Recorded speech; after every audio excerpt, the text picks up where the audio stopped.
ആർട്ടിസ്റ്റിനോട് പറഞ്ഞു, ഭയങ്കര പാടാ മോഡി ചെയ്യേണ്ടത്, പിതാവിനെ ഉൾപ്പെടെ ഞാൻ പിതാവിനോട് ചോദിക്കുകയും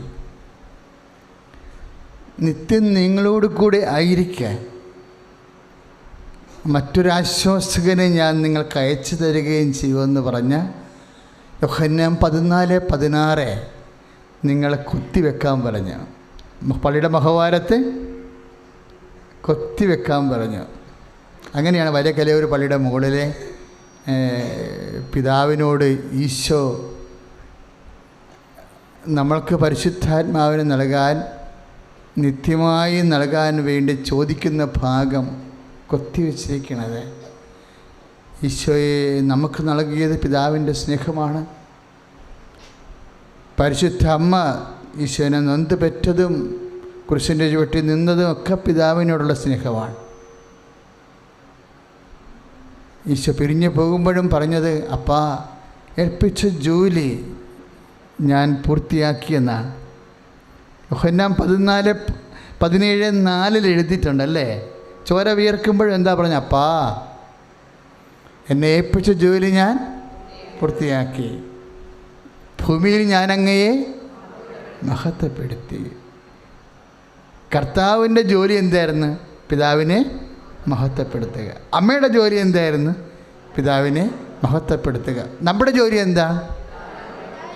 അതാണ് പ്രാർത്ഥന ചോദിച്ചപ്പോൾ പിതാവേ അങ്ങയുടെ നാമം പൂജിതമാകണമേ എന്ന് പറഞ്ഞ് നമ്മുടെ ജോലിയിലൂടെയും പ്രവൃത്തികളിലൂടെയും പിതാവിനെ മഹത്വപ്പെടുത്തുമ്പോഴാണ് നമ്മൾക്ക് ഈശോ നമ്മളിൽ വസിക്കുന്നത്. ശരിക്കും പറഞ്ഞാൽ ദൈവം നമ്മളിൽ വസിക്കാനുള്ള ഒരു കുറുക്ക് വഴിയാണ് ഈ പിതൃസ്നേഹമെന്ന് പറയണത്. ഈശോ അവരോട് പറഞ്ഞില്ലേ, നിങ്ങൾ എന്നെ വിശ്വസിക്കുന്നില്ലെങ്കിൽ വേണ്ട എന്ന് പറഞ്ഞില്ലേ. എൻ്റെ പ്രവർത്തികൾ മൂലമെങ്കിലും നിങ്ങൾ വിശ്വസിക്കുവേൻ. അപ്പോൾ സ്വാഭാവികമായിട്ടുള്ള കേട്ട് വിശ്വാസം, ചൊല്ലു വിശ്വാസം, പ്രാർത്ഥന വിശ്വാസത്തേക്കാൾ പവർഫുള്ളാണ് പ്രവൃത്തിയിലൂടെയുള്ള വിശ്വാസം. അപ്പോഴേ പിതാവ് എന്നിലും ഞാൻ പിതാവിലുമാണെന്ന് നിങ്ങളറിയും. Praise the Lord, hallelujah. അപ്പോൾ പ്രവൃത്തി മൂലം എന്താ സംഭവിക്കുക? അതാണ് യോഹന്നാൻ്റെ സുവിശേഷമുണ്ട്. സുവിശേഷത്തിലെ 10-ാം അധ്യായം 37-38 തിരുവചനങ്ങൾ. നമ്മൾ ഉടമ്പടിയിൽ ഒത്തിരി പ്രവൃത്തിയില്ലേ, ഇല്ലേ? ഉടമ്പടിയിൽ ഏതാണ്ട് 6 പ്രവൃത്തികളുണ്ട്. അതൊക്കെ ചെയ്യുമ്പോൾ ആരെയാണ് ഓർക്കേണ്ടത്? പിതാവിനെ ഓർക്കണം. അത് യോഹന്നാൻ 10:37 37-38. നിങ്ങൾ എന്നെ വിശ്വസിക്കുന്നില്ലെങ്കിലും എൻ്റെ പ്രവൃത്തികളെ വിശ്വസിക്കുവിൻ. കാര്യം നമ്മൾ പറഞ്ഞ് വിശ്വസിക്കുന്നതിനേക്കാൾ കോൺക്രീറ്റാണ്, വ്യക്തമാണ് പ്രവൃത്തികളിലൂടെയുള്ള വിശ്വാസം. അപ്പോഴെന്ത് സംഭവിക്കും? ഇപ്പോൾ യോഹന്നാൻ 10:38 പറയണത്, എൻ്റെ പ്രവൃത്തി കാണുമ്പോൾ നിങ്ങൾക്കെന്ത് മനസ്സിലാകും? നിങ്ങളെന്തറിയും? പിതാവ് എന്നിലും ഞാൻ പിതാവിലുമാണെന്ന്. ഇവിടെ നിന്നാണ് എന്തൂസ്യാസം ഉണ്ടാകണത്. എന്തൂസ്യാസം എന്ന് പറയുന്നത് എന്താ? ഉത്സാഹം. പിതാവ് എന്നിലും. ഇപ്പം യോഹന്നാൻ 10:37-38 എൻ്റെ ഈ പ്രവൃത്തി എന്ന് പറയുന്ന, നമ്മൾ എത്ര പ്രവൃത്തികളാണ് ചെയ്യണത്? നമ്മൾ ഉപവിപ്രവർത്തനങ്ങൾ ചെയ്യും അല്ലേ? ഉടമ്പടി ചെയ്തവർ രോഗികളെ പോയി കാണും, സന്ദർശിക്കും, അവർക്കുള്ളത് കൊടുക്കും, അവർ പരിചരിക്കും. ഇപ്പം ഞാൻ രോഗിയായിരുന്നു, നിങ്ങളെന്നെ സന്ദർശിച്ചു. അപ്പോഴെന്നാ പറയണത്? എൻ്റെ പിതാവിനാൽ അനുഗ്രഹീതരെ വരുവിൻ. Price the Lord. ഉടമ്പടി പ്രവർത്തനങ്ങൾ പിതാവുമായി കണക്റ്റഡാണ്. ശരിക്കും ഭയങ്കര പ്രാർത്ഥനയാണിത്.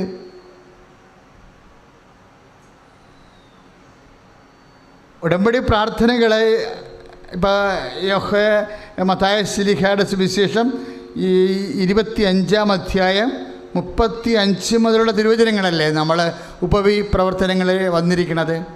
അനന്തരം രാജാവ് തൻ്റെ വലതുവശത്തുള്ളവരോട് പറയും, എനിക്ക് വിശന്നു, നിങ്ങളെനിക്ക് ഭക്ഷണം തന്നു.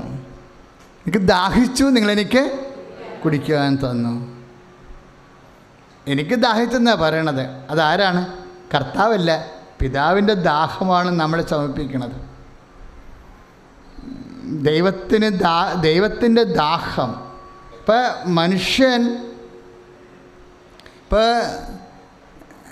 പിതാവിൻ്റെ തിരുസന്നിധിയിൽ വലതുഭാഗത്തിരിക്കുന്ന ഈശോയുടെ സമക്ഷം ആണ് നമ്മൾ നിത്യതയിൽ എത്തിച്ചേരുമ്പോഴാണ് അന്ന് നിങ്ങൾ ഉടമ്പടിയുടെ വില അറിയും. കർത്താവേ, അന്ന് ഉടമ്പടി ഞങ്ങളെ കൊണ്ട് അമ്മ ചെയ്യിച്ചത് കൊണ്ടാണ് ഞങ്ങൾക്ക് നിത്യതയിൽ ഇത്രയും വിലയും നിലയും വന്നത്. സ്തുതിക്കട്ടെ, ഹല്ലേലൂയ. യേശുവിന്റെ അപ്പോൾ ഉടമ്പടിയുടെ പ്രവൃത്തികൾ വരുമ്പോൾ എന്ത് സംഭവിക്കുന്നു എന്നതിൻ്റെ മക്കൾ മനസ്സിലാക്കണം. ഇപ്പോഴേ പുതുക്കുമ്പോഴൊക്കെ പുതിയ പ്രവൃത്തികളാണ് നിങ്ങൾ. ഇപ്പോൾ ഉടമ്പടി പുതുക്കണമെന്ന് പറയുന്നില്ലേ? പുതുക്കണമെന്ന് പറയുമ്പോൾ 6 പുതിയ പ്രവൃത്തികൾ കണ്ടുപിടിക്കണം. കർത്താവിൻ്റെ കാരുണ്യ പ്രവൃത്തികളിൽ നിന്ന് 6 പ്രവർത്തനങ്ങളല്ല, 14 പ്രവർത്തനങ്ങൾ അവിടെ ഉണ്ടല്ലോ. അപ്പോൾ 6 മാറുമ്പോൾ വേറെ 6 കണ്ടുപിടിക്കണം. അങ്ങനെയാണ് നമ്മളിത് ദൈവവുമായിട്ടൊരു ഉടമ്പടിയിൽ പുതുക്കണത്. അത് ആരുടെ പ്രവൃത്തികളാണ്? പിതാവ് നമ്മളെ ഏൽപ്പിച്ച, ഈശോ വഴി നമ്മളെ ഏൽപ്പിച്ച പ്രവൃത്തികളാണ് നമ്മൾ ചെയ്യണത് ഉടമ്പടിയിൽ. പിതാവ് ഈശോ വഴി നമ്മളെ ഏൽപ്പിച്ച പ്രവൃത്തികൾ ഈശോ ചെയ്തതിന് നമ്മൾ ചെയ്ത് പൂർത്തിയാക്കി ഭൂമിയിൽ ദൈവത്തെ നമ്മൾ മഹത്വപ്പെടുത്തിയാണ് ആത്മീയതയിൽ വളരുന്നത്. ആത്മീയതയിൽ വളരുക മാത്രമല്ല, ഇപ്പോൾ ഈശോ എന്നാ പറഞ്ഞത്? 10:30 എന്താ, 10:37 എന്താ പറയണത്? അല്ല, 10:38 യോഹന്നാൻ്റെ സുവിശേഷം എന്താ പറഞ്ഞിരിക്കുന്നത്?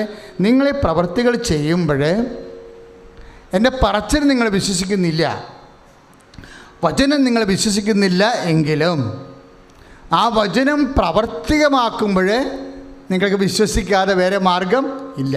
പ്രവൃത്തിയാണ് സ്ഥിരീകരിക്കുന്നത്, പ്രവൃത്തിയാണ് നീതീകരിക്കുന്നത്. അപ്പോൾ പ്രവൃത്തിക്ക് എന്താ ഉള്ള ഗുണം?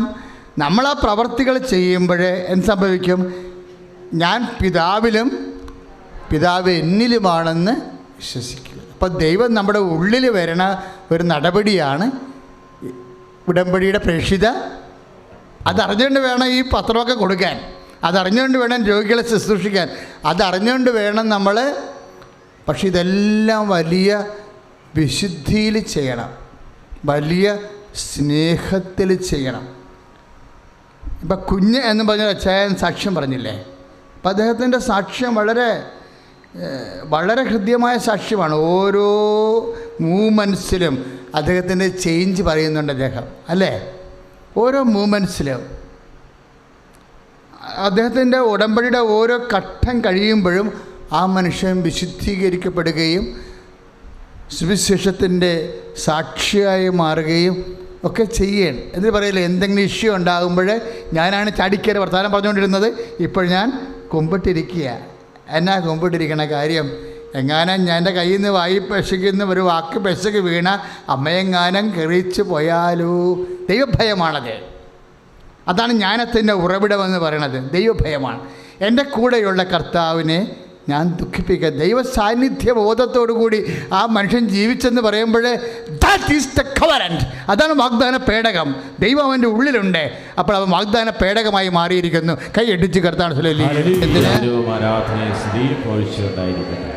നമ്മൾ ആരാധനയുടെ ഭാഗമായിട്ട് ഓരോ വചനം കർത്താവ് തന്നതിന് ശേഷം ആ വചനം ഞാൻ വേവിച്ച് നിങ്ങൾക്ക് വിളമ്പി തരുമ്പോൾ അതിനുശേഷം നമ്മൾ പ്രാർത്ഥിക്കും, നമ്മൾ പാടും, അല്ലേ? അങ്ങനെയാണ് ആരാധന പുരോഗമിക്കുന്നത്. എന്തിനാണ് അങ്ങനെ പാടുന്നത്? നമ്മൾക്ക് ആരാധിക്കുമ്പോൾ തന്നെ ഈ ശുശ്രൂഷ ലൈവായി കൂടി നിൽക്കുന്ന ആൾക്കാർക്ക് അവരുടെ ജീവിത പ്രശ്നങ്ങളെ മൊബൈലിൽ അടിച്ചു കയറ്റാനുള്ള സമയം കൊടുക്കുകയാണ് നമ്മൾ ആരാധനയിലേക്ക്. അതാണ് കണക്കെന്ന് പറയുന്നത്. അപ്പോൾ നിങ്ങളത് കേൾക്കണം.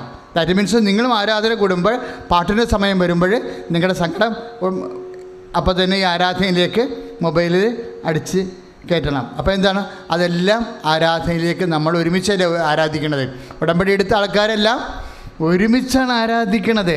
ഇനി ആരെങ്കിലും ഉടമ്പടി എടുക്കാത്തവർ ഈ സമയത്ത് പ്രാർത്ഥന സഹായം കർത്താവിനോട് ചോദിച്ചാൽ അവർക്കും ഈ പ്രാർത്ഥനയ്ക്ക് ദൈവാനുഗ്രഹം ലഭിക്കുകയാണ്. ശ്രദ്ധിക്കട്ടെ. ഹല്ലേലൂയ. ഹല്ലേലൂയ. നമ്മുടെ പ്രവൃത്തികൾ മൂലം എന്ത് സംഭവിക്കുന്നു എന്നാണ് ഈശോ പറഞ്ഞത്? പിതാവ് എന്നിലും ഞാൻ പിതാവിലും വസിക്കുന്നു. അപ്പം ദൈവത്തെ നമ്മുടെ ഉള്ളിലേക്ക് നിലനിർത്താനുള്ള ഒരു ഏറ്റവും എളുപ്പ വഴിയാണ് പ്രവൃത്തികൾ. ഇതറിഞ്ഞുകൊണ്ടാണ് പ്രവർത്തിക്കുന്നത്. അറിഞ്ഞുകൊണ്ട് വേണം ഉടമ്പടിയിൽ പ്രവർത്തിക്കാൻ. അപ്പോൾ ദൈവം ഉള്ളിൽ വരുമ്പോൾ എന്താ സംഭവിക്കുന്നത്? നമുക്ക് എന്തൂസ്യാസം ഉണ്ടാവും. എന്തൂസ്യാസം എന്ന് പറയുന്നത് എന്താണ്? അച്ഛൻ ഇന്നലത്തെ ആരാധന വിശദീകരിച്ചതാണ്. എൻ തേയോസ് എന്നു വെച്ചാൽ പ്രിപ്പോസിഷൻ, ഇന്ന. ഇംഗ്ലീഷിലെ ഇന്ന ഗ്രീക്ക് വാക്കാണ് എന്തൂസ്യാസം. ഗ്രീക്കിൽ നിന്ന് എടുത്തതാണ്. ഇംഗ്ലീഷുകാരനാണ് ഉപയോഗിക്കണമെങ്കിലും വാക്ക് ഗ്രീക്കിൽ നിന്ന് എടുത്തതാണ്. എന്തൂസ്യാസത്തിൻ്റെ എന്താണ് എന്നെ വിഘടിക്കുമ്പോൾ എന്നത്? എൻ തയോസ്. എൻ മീൻസ് ഇൻ, പ്രിപ്പോസിഷൻ ഇൻ, ഉള്ളിലെ എന്നർത്ഥം. തയോസ് മീൻസ് ആരാണ്? ദൈവം. അപ്പം ദൈവം ഉള്ളിൽ വരണ ഒരവസ്ഥയാണ് എന്തൂസ്യാസം എന്ന് പറയും. ഉത്സാഹം എന്ന് മലയാളത്തിൽ പറയും. ബൈബിളിലെ വാക്കാണത് എൻതയോസ്. അപ്പോൾ ദൈവം ഉള്ളിൽ വരണം.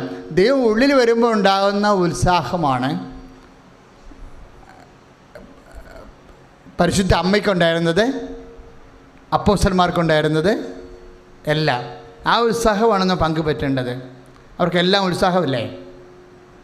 സ്റ്റീഫൻ്റെയൊക്കെ ഉത്സാഹം കണ്ടാൽ ഞെട്ടിപ്പോവും. എസ്തപ്പാനോ ആദ്യത്തെ രക്തസാക്ഷിയില്ലേ? ആദ്യത്തെ രക്തസാക്ഷി അദ്ദേഹത്തിൻ്റെ വസ്ത്രം ഉരിഞ്ഞ് എടുത്തിട്ട് കല്ലെറിയുമ്പോഴും ഈ എന്തൂസ്യാസം അപ്പോഴും മാറത്തില്ല, ആ പ്രസരിപ്പ് മാറത്തില്ല. ഈ മുഴുവൻ ശത്രുക്കളുടെ മുമ്പിൽ നിന്ന് ആ മനുഷ്യനൊരു പ്രസംഗം നടത്തും. ശത്രുക്കളാണ്, കൊല്ലാൻ വേണ്ടി നിൽക്കുകയാണ്. ഉടുപ്പൂരി തലക്ക് പൊട്ടിക്കാൻ നിൽക്കുകയാണ്. ഇവിടെ മുമ്പിൽ നിന്നുകൊണ്ട് മുള്ളിൽ അദ്ദേഹം പ്രസംഗിക്കുന്ന പ്രസംഗം കേട്ട് കഴിഞ്ഞാൽ നമ്മൾ ഞെട്ടിപ്പോവും. എന്നെ അദ്ദേഹം പറയണമെന്നറിയാമോ? അദ്ദേഹം പറയണത് ശത്രുക്കളുണ്ടാവും, അതിലെനിക്ക് പ്രശ്നമില്ല, എപ്പോഴായാലും നമ്മളെ അറിയാത്തവരുണ്ടാകും എന്നാണ് പറയണത്. എപ്പോഴായാലും നമ്മൾ അറിയാത്തവരുണ്ടാകും. അത് ഈശോയുടെ കൺസെപ്റ്റാണ്. ശത്രുക്കൾ വന്നാൽ ഉടനെ അതിൻ്റെ അർത്ഥം എന്താ?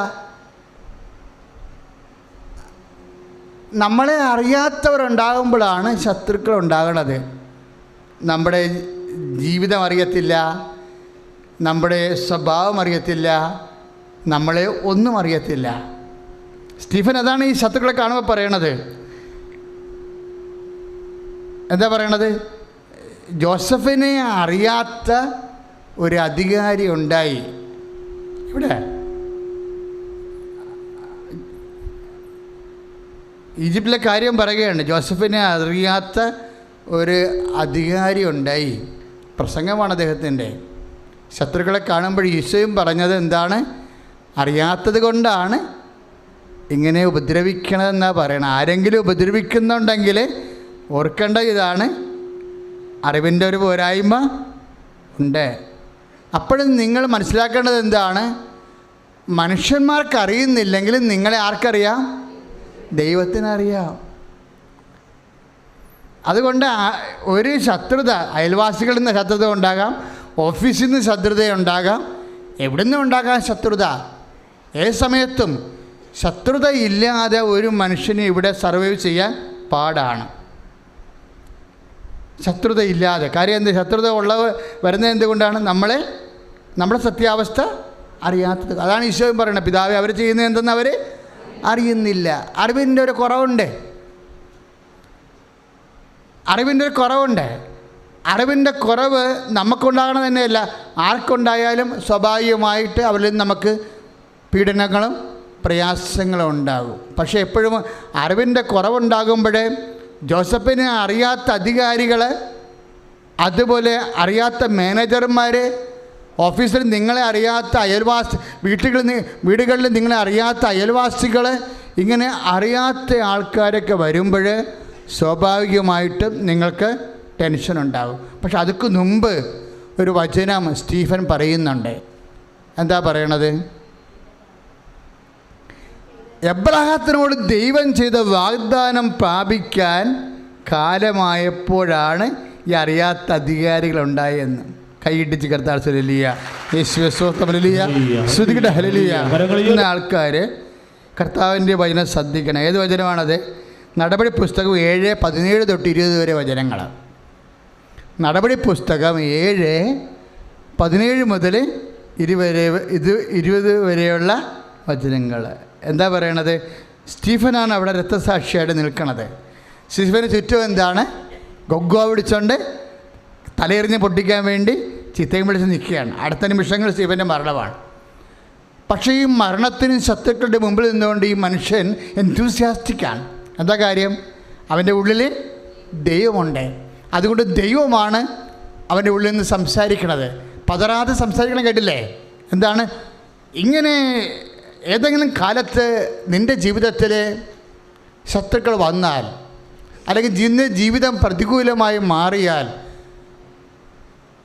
നിന്നെ അറിയാത്ത ഒരു അധികാരി നിൻ്റെ ജീവിത ചുറ്റുവട്ടങ്ങളിൽ, ഇപ്പം ലോൺ തരാത്ത മാനേജർമാരില്ലേ, ഉടമ്പടി ചെയ്യുമ്പോൾ ചിലപ്പോൾ അമ്മ ആ മാനേജറിനെ മാറ്റും, അല്ലെങ്കിൽ ഈ മാനേജറിന് മനസ്സ് മാറും. രണ്ടിലൊന്നും സംഭവിക്കും.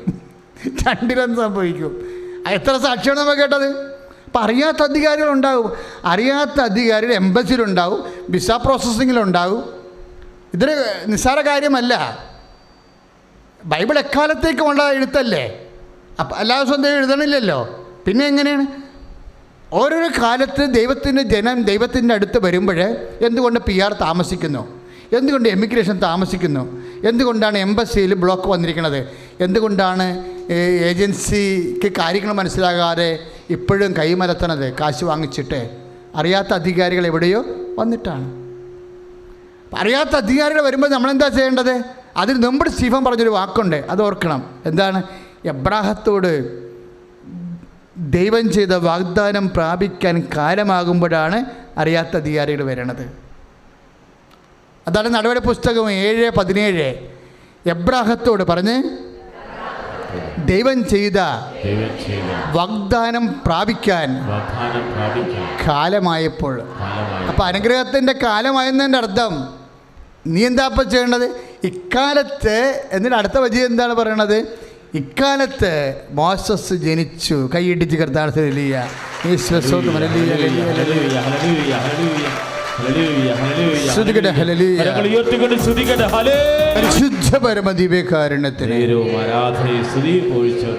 അത് നിസ്സാരമാക്കല്ല.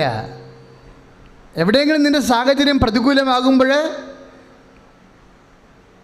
നീ പ്രതിരോധത്തിലാകുമ്പോൾ ഓർക്കണം, എന്താണ്? കർത്താവ് വാഗ്ദാനം പ്രാപിക്കാൻ കാലമായെന്ന്.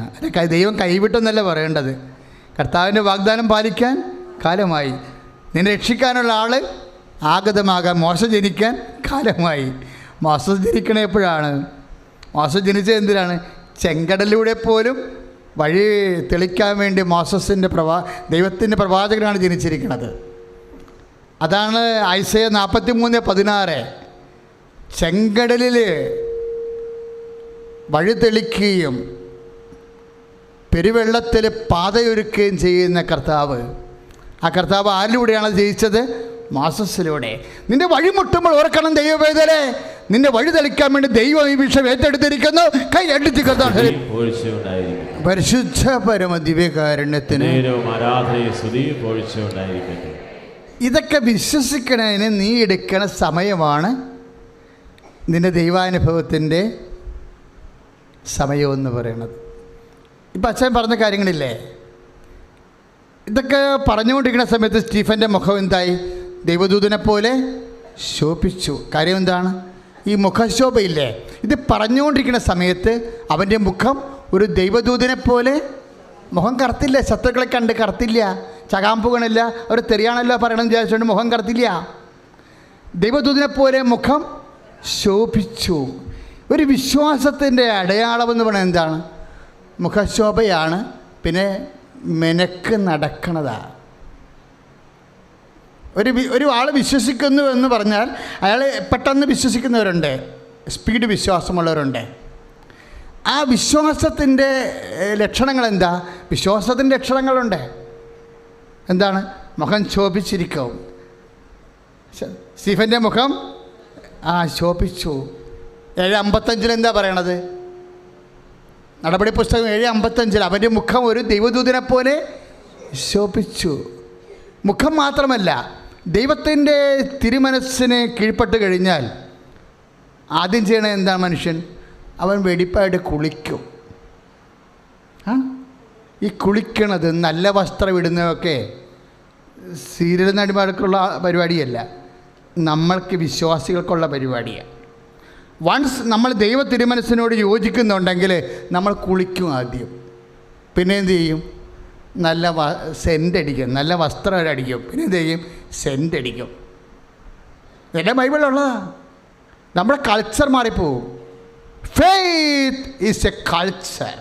വിശ്വാസം ഒരു സംസ്കാരമാണ്. ദാവീദിൻ്റെ കൊച്ചിന് അസുഖം വന്നില്ലേ? ദാവീദ് ബെർഷീബയെ പ്രാപിച്ച് ജനിപ്പിച്ച കുഞ്ഞിനെ ദൈവം പറഞ്ഞു, അവൻ നീ പാപത്തിൽ ജനിപ്പിച്ചതാണ്, അതുകൊണ്ട് ഞാൻ നിനക്ക് അവനെ തരത്തില്ല എന്ന് പറഞ്ഞു. അതാളവെന്ന് പറഞ്ഞു, തരത്തില്ല. അവനുടനെ ആ കുഞ്ഞിന് അസുഖമായി. അസുഖമായതോടുകൂടി ദാവീദിൻ്റെ ഒരു പ്രത്യേകത എങ്ങനെ വെച്ചാൽ, ഇയാളെ ഭയങ്കര സെൻറ്റിയാണ്. ആളെ ഒരു വികാരജീവിയാണ്. അതായത് സെൻറ്റിമെൻറ്റ്സ് എന്ത് വന്നാലും അത് അപ്പടി അതുപോലെ അങ്ങോട്ട് പ്രകടിപ്പിക്കുന്ന ആളാണ്. സ്നേഹമെങ്കിൽ സ്നേഹം, വൈരാഗ്യമെങ്കിൽ വൈരാഗ്യം, എന്നാ വികാരമാണെങ്കിലും അപ്പം ആൾ എക്സ്പ്രസ് ചെയ്യും.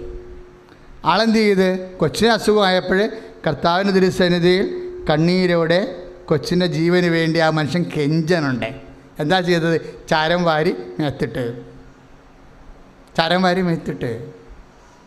ശരീരം മുഴുവൻ ഇട്ട്, എന്നിട്ട് കട്ടിൻ്റെ അടി കമന്ന് കിടന്നു. അവിടെ കിടന്ന് കരഞ്ഞ്. ആ കുഞ്ഞിൻ്റെ ജീവന് വേണ്ടി ആ മനുഷ്യൻ ചെയ്ത പരിപാടിയാണ്. നമ്മൾ ഉടമ്പടി ചെയ്തിട്ട് അതാണ് ചെയ്യണതേ. ഉടമ്പടി ഉപവാസമൊക്കെ അങ്ങോട്ടാണ് പോണത്. ഉപവസിക്കുന്നുണ്ടോ? ഉപവാസം എടുക്കുമ്പോൾ ഓർത്തേക്കണം, അതിൻ്റെ സ്പിരിറ്റ് ഓർക്കണം. ദൈവത്തിൻ്റെ സന്നിധി നമ്മൾ കണ്ണുനീതിക്ക് വേണ്ടി കണ്ണീരിടുകയാണ്. അതാണ് ഉപവാസത്തിൻ്റെ ഉദ്ദേശം. ഇവൻ ചാരം പൂശി കട്ടിൻ്റെ അടി കമന്ന് കിടന്ന്. പക്ഷേ ഒരു പ്രശ്നമുണ്ട്, സങ്കടം ഭയങ്കരമായിരുന്നു. അപ്പോഴേ ഭൃത്യന്മാർ ഭക്ഷണം കഴിക്കണില്ല എന്ന് ചെന്ന് ചോദിച്ചപ്പോൾ ഒരു ഒറ്റയടിക്ക് കറകുരുക്ക് കൊടുത്തു. അവൻ്റെ പല്ലും പോയി, തലയും പോയി. അതോടെ കൊട്ടാരം ശാന്തമായി. എന്താണ്? ദാവീദ് വയലൻ്റാണ്. അത്ര കണ്ട ആ മനുഷ്യൻ കൊച്ചിൻ്റെ രോഗത്തിൽ ഭ്രാന്തി പിടിച്ചിരിക്കുകയാണ്. അങ്ങനെ 3 ദിവസം അവിടെ കിടന്നു. 3-ാം ദിവസം കൊച്ചു മരിച്ചു. ഈ പരിപാടികളെല്ലാം കഷ്ടപ്പെട്ട് ചെയ്തിട്ടും കൊച്ചു മരിച്ചു. അപ്പം നിങ്ങളാണെങ്കിൽ എന്തു ചെയ്യും? ഉടമ്പടി ഉഴപ്പും. അതാണ് പ്രശ്നം. എവിടെയും എവിടെ ഏതെങ്കിലും ഇപ്പം നിങ്ങളൊരു IELTS തോറ്റു, ഇതിപ്പോൾ ഉടമ്പടി എടുത്താണ് ജയിക്കുമെന്നും പറഞ്ഞിരുന്നില്ല. പക്ഷേ നിങ്ങൾ കഴിഞ്ഞ പ്രാവശ്യം റീഡിങ്ങിനാണ് പോയത്, ഇപ്പോൾ റീഡിങ് കിട്ടി. അപ്പോൾ എന്നാ പറ്റി? ഇപ്പോൾ റൈറ്റിങ് പോയി. അപ്പോൾ അമ്മ ആശ്വസിപ്പിക്കും, എടി റീഡിങ് പോയിട്ട് ഇപ്പോൾ റീഡിങ് കിട്ടിയല്ല, റൈറ്റിങ് പോയില്ലേ? അപ്പോൾ അമ്മയുടെ കഴുത്തൊക്കെയാണ്. അപ്പോൾ നമ്മളുടനെ 5:30 എഴുന്നേറ്റ ആൾ പിന്നെ അമ്മ ചോദിക്കണം, എടി ഇന്ന് പ്രത്യക്ഷീകരണ പ്രാർത്ഥന ഇല്ല? ഓ ചെല്ലിയിട്ടില്ലേ അവൾ? തീർന്ന പരിപാടി. അതാ പ്രശ്നം. വിശ്വസിക്കാൻ താമസിക്കുന്നു. വിശ്വാസം ശരിക്കും പറഞ്ഞാൽ ഈ ദൈവത്തിൻ്റെ സാന്നിധ്യം ഉണ്ടായിരുന്നെങ്കിൽ ഇതാണ് സമയം. ഈ തോറ്റതാണ് സമയം. ശരിക്കും പറഞ്ഞാൽ എന്താണ്? ഏതെങ്കിലും തരത്തിലുള്ള ഞെരുക്കങ്ങൾ വരുമ്പോൾ അതിൻ്റെ അർത്ഥം എന്താണ്? ജോസഫിനെ അറിയാത്ത അധികാരം ഉണ്ടായി കഴിയുമ്പോൾ തലമുകളിലുള്ള വചനം വായിക്കണം. എന്താണ്? എബ്രാഹത്തോട് ദൈവം ചെയ്ത വാഗ്ദാനം പാലിക്കാൻ കാലമായെന്ന്. പക്ഷേ എങ്ങനെ അതറിയും? ഉള്ളിലുണ്ടെങ്കിലേ അറിയാൻ പറ്റത്തുള്ളൂ. ദൈവം ഉള്ളിലുണ്ടാകണം. അതിനെന്നാ ചെയ്യണം? ദൈവം ഉള്ളിലുണ്ടെങ്കിൽ പറയും, മോളെ ഇതൊന്നും പ്രശ്നമൊന്നുമില്ല. അതായത് എനിക്ക് നിന്നെ ഏത് സമയത്ത് വേണമെങ്കിലും ഹെൽപ്പ് ചെയ്യാൻ പറ്റും. I am testing your faith. ഞാൻ നിൻ്റെ വിശ്വാസത്തെ പരീക്ഷിക്കുകയായിരുന്നു എന്ന് പറഞ്ഞു കൊടുക്കാൻ ആളുള്ളിലില്ല. എന്താ കാര്യം? ഇവിടെ പത്രം പോലും കൊടുത്തിരിക്കണ അമ്മയെ കൊണ്ടാണ് കൊടുപ്പിച്ചിരിക്കണത്. അപ്പനും മകളും കൂടിയാണ് പത്രം എടുത്തുകൊണ്ട് പോയത്. ഇവിടുന്ന് ഇറങ്ങിയപ്പോൾ തന്നെ പത്രത്തിൻ്റെ സഞ്ചി അവൾ അപ്പൻ്റെ കൈക്ക് കൊടുത്ത്. അവൾ എന്നിട്ട് ഡീസൻ്റായിട്ട് നടന്നു. അല്ലേ? നാട്ടുകാരുടെ മുമ്പ് ഞാനിങ്ങനെ പത്രം കാവ്യം നടക്കണത് അത്ര ഗുണമില്ല. കൂട്ടുകാരെ ഒരിക്കലും കണ്ടു കഴിഞ്ഞാൽ അവളൊക്കെ എന്നാ പറയുമെന്ന് വിചാരിച്ചുകൊണ്ട് പ്രായം ചെന്ന് അപ്പൻ്റെ കൈ പത്രം കൊടുത്തു. അപ്പോൾ തന്നെ നിൻ്റെ കാര്യത്തിൽ തീരുമാനമായി. നിൻ്റെ എടുപ്പ്, നിൻ്റെ അഹങ്കാരം നിന്നെ കർത്താവിനെ ഏറ്റുപറയാനുള്ള നിൻ്റെ ആക്ഷേപങ്ങൾ നീ തന്നെ നിന്നെ വിധിച്ചിരിക്കുകയാണ്. ഓർമ്മയുണ്ടാകണം. ശ്രുതികട ഹല്ലേലൂയ. അങ്ങനെയുള്ള ഓരോ വിഷയങ്ങളുടെ മേലും മാതാവ് കൂടെ നിന്ന് ചെയ്യണം. എന്താ ചെയ്യണം? എന്താ കാര്യം? അവർ അഭിമാനത്തോടെ മനുഷ്യരുടെ മുമ്പിൽ എന്നെ ഏറ്റുപറയുക എന്നുള്ളത് പ്രവൃത്തികൾ ചെയ്യുമ്പോൾ എപ്പോഴും ഓർക്കണം. നമ്മൾ എന്നാ പ്രവൃത്തി രോഗിയെ കുളിപ്പിച്ചാലും, അത് പിന്നെ വസ്ത്രം വാങ്ങിച്ച് കൊടുത്താലും, ദാഹിക്കുന്നവർക്ക് കുടിക്കാൻ കൊടുത്താലും, കാരാഗൃഹത്തിൽ പോയി ജയിൽവാസികളെ കണ്ടാലും, എന്നാ ചെയ്താലും, സുവിശേഷ പത്രം വാങ്ങിച്ച് പ്രാർത്ഥനാപൂർവ്വം പരസ്യമായിട്ട് വിതരണം ചെയ്താൽ മനസ്സിലുണ്ടാകേണ്ടത് എന്താണ്? മനുഷ്യരുടെ മുമ്പിൽ ഞാൻ കർത്താവിനെ ഏറ്റുപറയുകയാണ്. 10:32 നടക്കണതേ. മത്തായിയുടെ സുവിശേഷം 10:32 എന്താണ്? മനുഷ്യരുടെ മുമ്പിൽ എന്നെ ഏറ്റുപറയുന്നവനെ പറഞ്ഞേ, എൻ്റെ സ്വർഗസ്ഥനായ പിതാവിൻ്റെ മുമ്പിൽ ഞാനും ഏറ്റുപറയും. അപ്പോൾ പിതാവുമായിട്ട് കണക്റ്റഡാണ് ഈ പ്രയർ മുഴുവനും. നമ്മളൊരു പ്രവർത്തനം ചെയ്യുമ്പോൾ അതെന്താണ്? അത് മനുഷ്യരുടെ മുമ്പിൽ ആരെ ഏറ്റുപറയുകയാണ്? യേശുവിനെ ഏറ്റുപറയുകയാണ്. അപ്പോൾ എന്നാ സംഭവിക്കണത്? അതിൻ്റെ കണക്ഷൻ എന്താ? പിതാവിൻ്റെ മുമ്പിൽ നമ്മളെയും ഏറ്റുപറയും. പിതാവിൻ്റെ മുമ്പിൽ നമ്മളെ ഏറ്റുപറയണത് എന്തുകൊണ്ടാണ്? പിതാവിൻ്റെ പ്രവൃത്തികളാണ് നമ്മൾ യേശുവിലൂടെ കർത്താവിൻ്റെ നിർദ്ദേശപ്രകാരം ചെയ്യണത്. അപ്പോൾ എന്താ സംഭവിക്കണത്? പിതാവ് എന്നിലും ഞാൻ പിതാവിനും ആയിരിക്കുന്ന പോലെ ദൈവം നിങ്ങളിലായിരിക്കും. ദൈവം നിങ്ങളിലായിരിക്കുമ്പോഴാണ് ഒരു പരാജയം വന്നാൽ, ഒരു ശത്രുത വന്നാൽ, സ്റ്റീവന് പറഞ്ഞു കൊടുത്തപോലെ ദൈവം നിന്നോട് പറയും, മോശം ജനിക്കാൻ കാലമായി എന്ന് ചിന്തിച്ചാൽ മതി.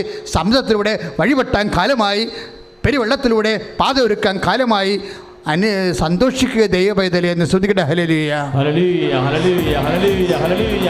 കരങ്ങൾ ഉയർത്തിക്കൊണ്ട് സ്തുതിക്കട്ടെ, അതിശക്തമായി സ്തുതിക്കട്ടെ. കർത്താവേ, ഞങ്ങളുടെ ഉടമ്പടി നിയോഗങ്ങളുടെ വാഗ്ദാനങ്ങളുടെ മേൽ അഭിഷേകം ചൊരിയണമേ. കർത്താവിന്റെ കൃപ ചൊരിയട്ടെ. ഉടമ്പടി നിയോഗങ്ങൾ സമർപ്പിച്ചുകൊണ്ട് സ്തുതിക്കട്ടെ. ഹല്ലേലൂയ. കർത്താവേ, മോശം ജനിക്കാൻ കാലമായി.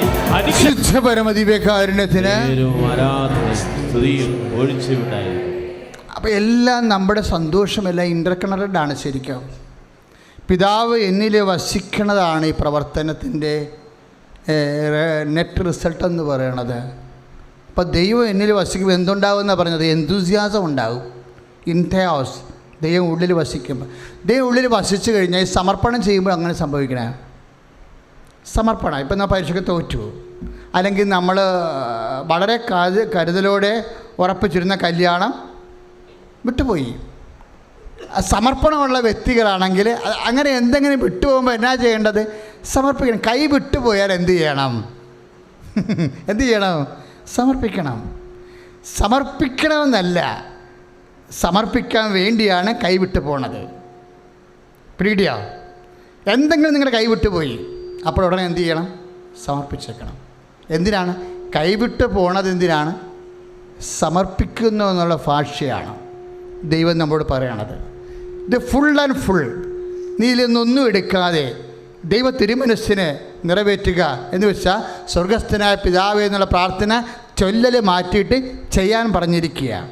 അതിൻ്റെ രണ്ടുകൊണ്ടേ, സ്വർഗസ്ഥനായ പിതാവ് നമുക്ക് ചൊല്ലാനും പറ്റും, ചെയ്യാനും പറ്റും. ഈ ചെയ്യുമ്പോഴാണ് ദൈവം നമ്മളിൽ വസിക്കണത്. ദൈവം നമ്മൾ വസിക്കുമ്പോഴാണ് സംഭവിച്ച വിഷയത്തിൻ്റെ മേൽ നമ്മൾക്ക് നിരാശ തോന്നാതെ ഇരിക്കണത്, പ്രത്യാശ തോന്നണത്. പ്രത്യാശ തോന്നുമ്പോൾ എന്താ സംഭവിക്കണത്? നമ്മൾ ദൈവദൂതനെ പോലെ നമ്മുടെ മുഖം പ്രസന്നമാകും.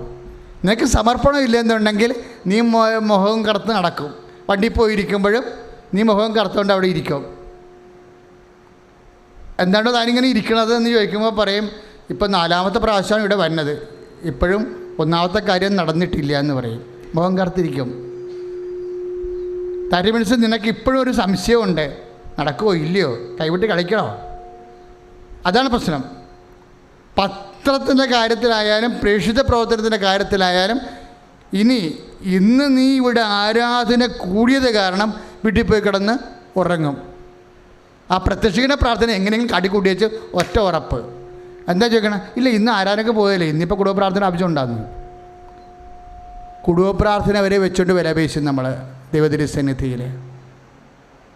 ഇന്ന് ആരാധനയ്ക്ക് വന്നതായതുകൊണ്ട് കുടുംബ പ്രാർത്ഥന ഫ്ലോപ്പ് ചെയ്യും. ഇതെല്ലാം കറക്റ്റ് ചെയ്യണം മക്കളെ. എന്തെങ്കിലും ദൈവത്തിൽ നിങ്ങൾക്ക് ദൈവത്തിനെക്കുറിച്ച് അറിയാമല്ലോ. നമുക്ക് യേശുക്രിസ്തുവിന് നൽകിയവനാണവൻ. ബൈബിൾ എന്താ പറയണത്?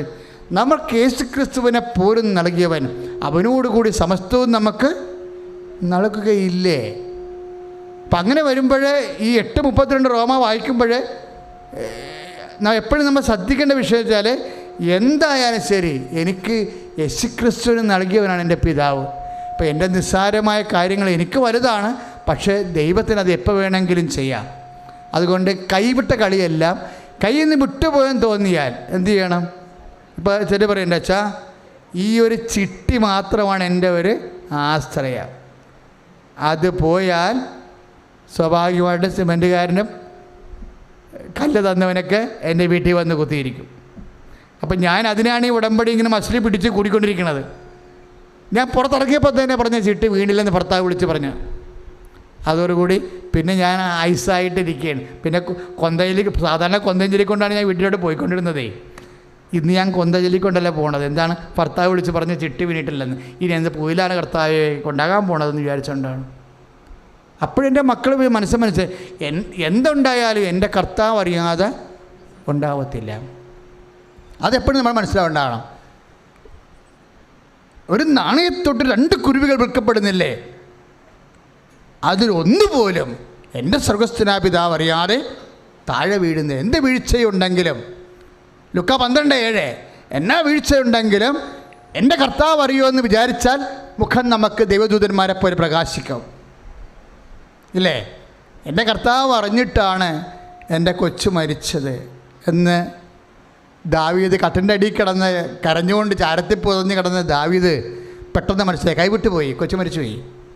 അപ്പോൾ ആ മനുഷ്യൻ എന്ത് ചെയ്തു? ഉടനെ എഴുന്നേറ്റ് കൊച്ചു മരിക്കണത് മുമ്പ് ഊണ് കഴിക്കാൻ വിളിക്കാൻ മോന്തക്കിട്ട് അടിച്ച ആളാണ് ഇവൻ. കട്ടിൽ നിന്ന് എഴുന്നേറ്റ് വന്നപ്പോൾ തന്നെ അവിടെ ഉണ്ടായിരുന്ന ആൾക്കാർക്ക് ജീവൻ കൊണ്ടുപോയി.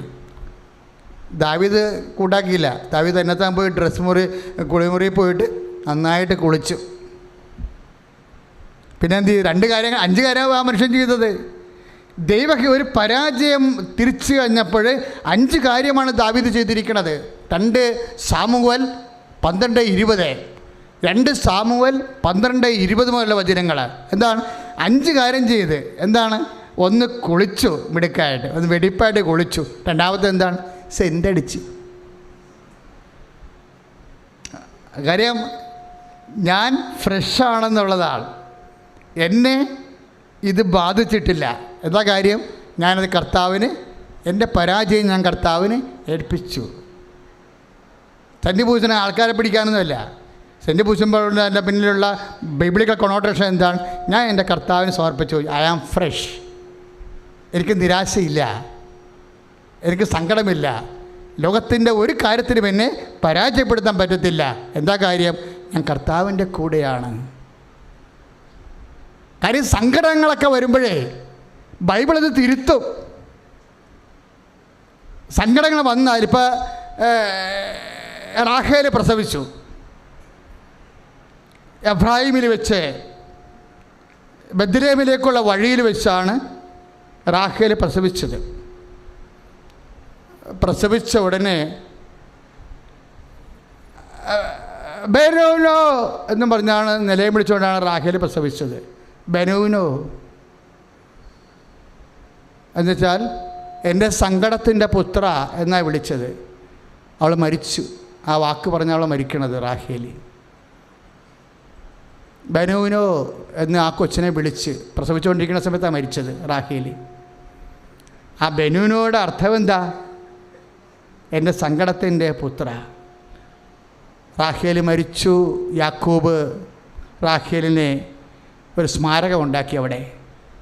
എന്നിട്ട് വീണ്ടും യാക്കോബ് യാത്ര തുടരുമ്പോഴേ അമ്മയിട്ട പേര് യാക്കോബ് ചേഞ്ച് ചെയ്യും. കൊച്ചിട്ട പേര് എൻ്റെ സങ്കടത്തിൻ്റെ പുത്ര എന്നല്ലേ വിളിച്ചത്. വിശ്വാസിക്ക് സങ്കടത്തിൻ്റെ പുത്രന്മാരില്ലല്ലോ. വിശ്വാസി അതായത് ഈ ജീവിത വഴികളിൽ ദൈവം തരുന്നുമ്പോൾ ദൈവത്തിൻ്റെ വചനത്തിലാണ് അവൻ വിശ്വസിക്കുന്നത്. അവൻ പോകുന്ന വഴിക്ക് കൊച്ചിൻ്റെ പേര് മാറ്റി ബെന്യാമിൻ എന്ന് വിളിച്ചു. എന്താണ്? Ben Yamin. ബെൻ മീൻസ് മകൻ, യാമിൻ.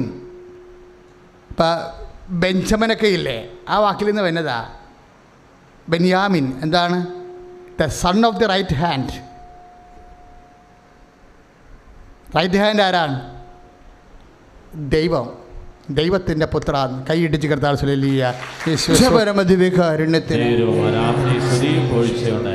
ഉൽപ്പത്തി പുസ്തകം 35-ാം അധ്യായം 18-ാമത്തെ തിരുവചനം. നമ്മൾ ബെന്യൂനോ എന്ന് വിളിക്കുന്ന കാര്യങ്ങളെല്ലാം ബെന്യാമിനാണ് ശരിക്കും. അതാണ് ബൈബിളിൻ്റെ കാഴ്ചപ്പാട്. നമ്മൾ സങ്കടത്തിൻ്റെ സാഹചര്യം, അതിൻ്റെ ഫലം എന്നൊക്കെ പറയണതെല്ലാം ദൈവത്തിൻ്റെ ശക്തിയുടെ വലതുകരം പ്രബലമാകുന്ന ദൈവത്തിൻ്റെ പരിപാലനയുടെ ഭാഗമാണ്. കൈ അടിച്ച് കർത്താവ്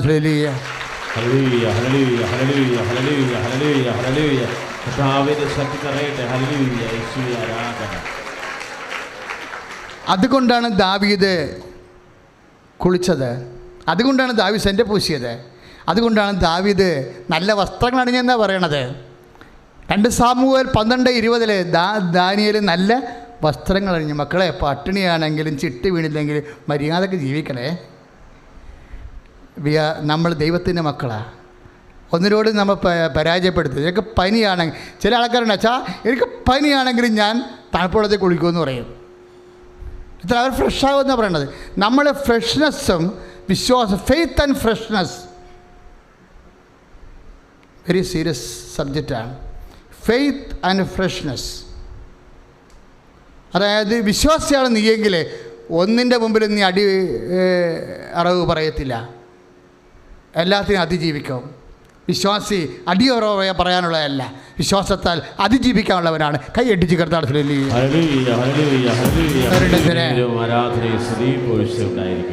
കുട്ടി മരിച്ചപ്പോൾ ദാവീദ് ചെയ്ത 3-ാമത്തെ കാര്യം എന്നാ? നല്ല വസ്ത്രങ്ങൾ അടിഞ്ഞു. 4-ാമത്തെ കാര്യം എന്നാ? അവൻ ദേവാലയത്തിൽ പോയി ആരാധിച്ചു വന്നു. Price the Lord.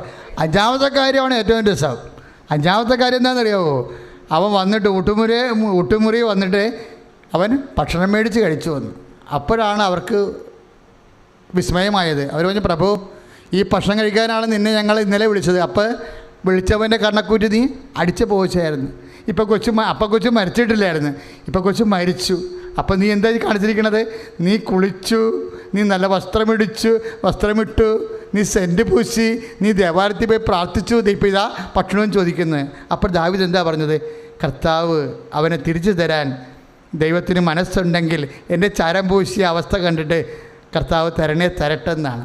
കർത്താവിൻ്റെ മനസ്സിപ്പോൾ വ്യക്തമായില്ലേ? ഇനി ഞാനെന്തിനാണ് ചരം പൂശി കിടക്കണത്?